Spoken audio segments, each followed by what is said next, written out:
देश के सबसे बड़े बैंक भारतीय स्टेट बैंक (SBI) ने फिक्स्ड डिपॉजिट की ब्याज दरों (SBI FD) रेट को बढ़ा दिया है। कुछ खास अवधि की डिपॉजिट्स पर 75 बेसिस पॉइंट्स तक की वृद्धि की गई है। बैंक ने रिटेल डिपॉजिट्स 2 करोड़ रुपए तक और बल्क डिपॉजिट्स 2 करोड़ रुपए से ऊपर के इंटरेस्ट रेट में इजाफा किया है। बढ़ी हुई ब्याज दरें 15 मई से लागू हो गई हैं। 46 दिन से लेकर 179 दिन की FD स्कीम पर 75 बेसिस पॉइंट्स की बढ़ोतरी की गई है। अब आम ग्राहक को 4.75% के बजाय 5.50% ब्याज मिलेगा। वहीं सीनियर सिटीजन को इस अवधि की FD पर 5.25% के बजाय 6% ब्याज बैंक देगा। SBI ने 180 से 210 दिन में मैच्योर होने वाली FD की ब्याज दरों में 25 बेसिस पॉइंट्स की बढ़ोतरी की है।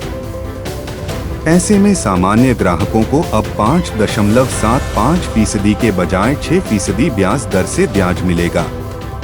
वहीं 211 दिन से लेकर 1 साल तक की FD पर बैंक सामान्य ग्राहकों को 6.00% के बजाय 6.25% और सीनियर सिटीजन को 6.75% ब्याज देगा।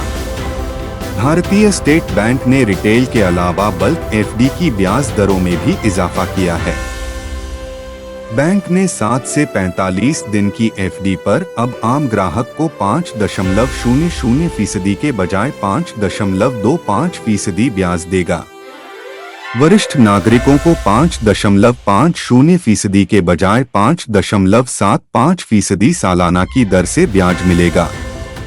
46 से 179 दिन की FD पर बैंक ने 50 बेसिस पॉइंट्स का इजाफा ब्याज दरों में किया है।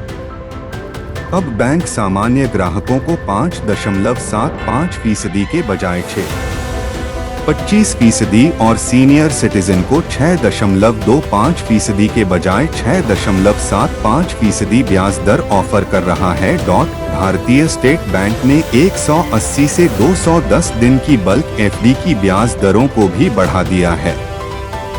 अब आम ग्राहकों को 6.50% के बजाय 6.60% और सीनियर सिटीजन को 7.00% के बजाय 7.10% की सालाना ब्याज दर देगा। बैंक 1 से 2 साल की अवधि वाली FD पर आम ग्राहक को 7% और सीनियर सिटीजन को 7.50% की दर से ब्याज देगी। 2 से 3 साल की FD पर 50 बेसिस पॉइंट्स की बढ़ोतरी की गई है, जिसके बाद अब सामान्य ग्राहकों को इस FD पर 7% और सीनियर सिटीजन को 7.50% ब्याज बैंक देगा।